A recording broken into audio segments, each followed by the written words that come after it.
Good morning, everybody. It's Monday, July 11th.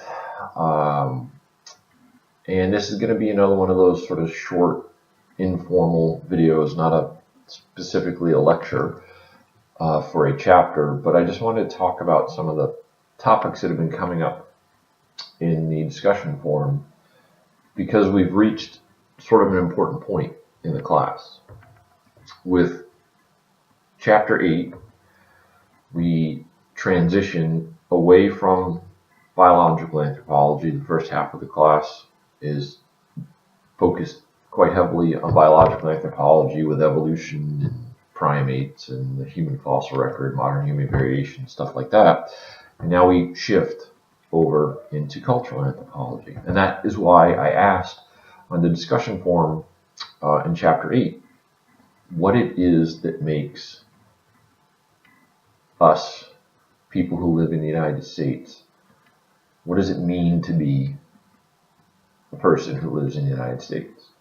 What separates us or distinguishes us from living in Canada or living in Iraq or living in China or anywhere else around the world? And a couple of things came up in the discussion, and also a couple of things that have popped up not only in this discussion but other ones that I thought it was worth addressing, because these will be themes that will continue to reoccur for the rest of the class as we dig more deeply into some of this cultural stuff. The first thing is that for most of you, in your discussion thread, when you tried to grasp onto what it means to be somebody who lives in the United States, we talked about individuality, we talked about freedom, we talked about the right to express yourself. But none of those things are particularly unique to the United States.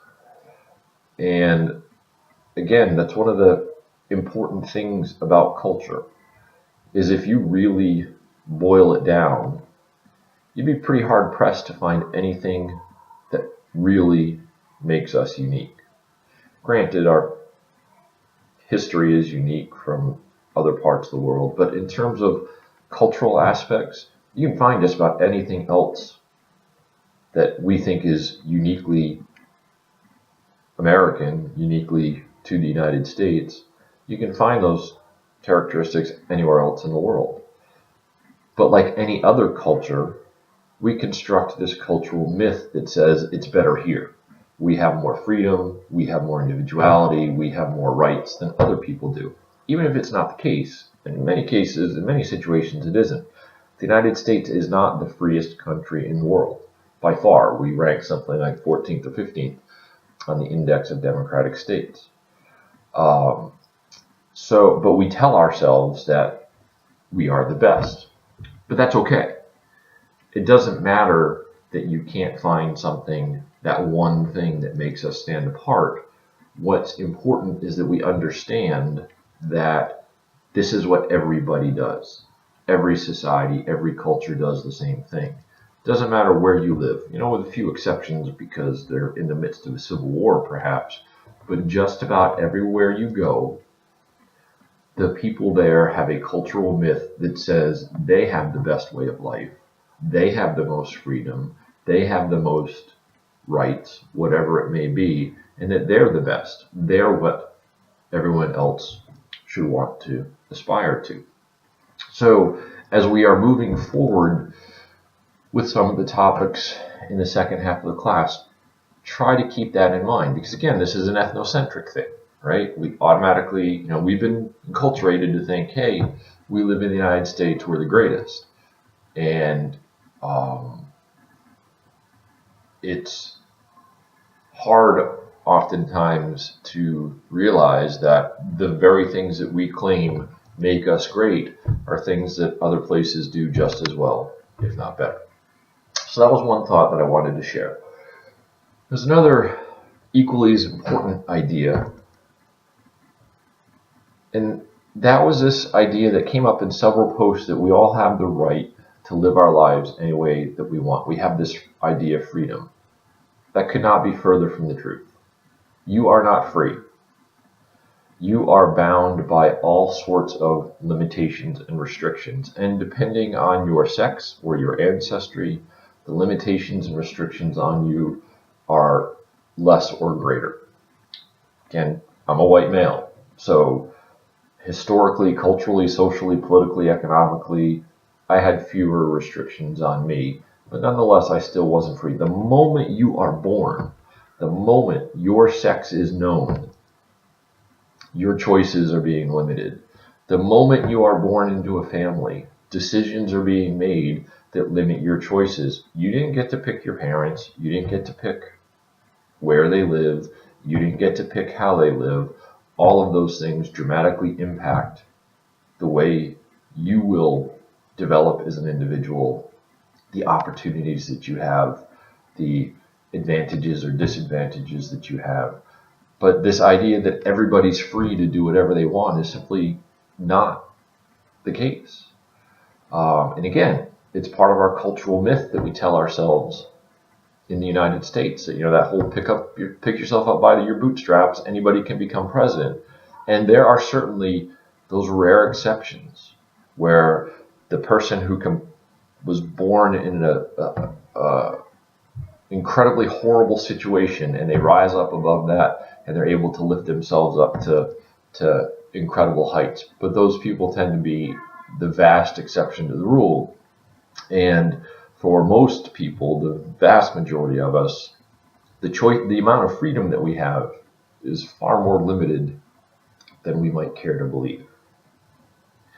And then one final point, and this is kind of a broader point, and this is something that's been coming up from day one, really, is there, and I've responded a couple times to it in discussion posts, but I often see somebody, particularly when we're having a discussion about a somewhat controversial topic, evolution, or later on we'll talk about violence or religion or whatever, and people will say, well, everybody's got a right to their own opinion. No. I'm sorry, that's simply not true. There are certain opinions that are better than others, because you're going to write an opinion paper for me in a few days. If you read the description for that opinion paper, as my little quote says, it's a quote I picked up in the military, and I cleaned it up a little bit because, in the military we tend to use words that might not be as appropriate in a college classroom.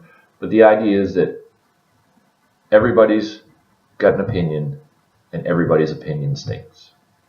Your opinion, what did I say on the guidelines? Opinions are like your armpits, or your feet. I think I said your feet. Opinions are like your feet. Everybody's got them and they all stink. Because your opinion is worth nothing unless you have something to back it up. You need to have a rational argument to back it up. To say, look, I think this, and here's the evidence that supports it. The higher the quality of your evidence, the stronger and more valid your opinion is. You can have any opinion you want.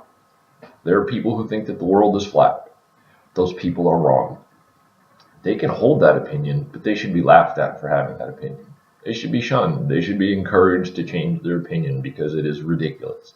The overwhelming weight of evidence that clearly shows that the world isn't flat, and yet some people will still cling to that idea.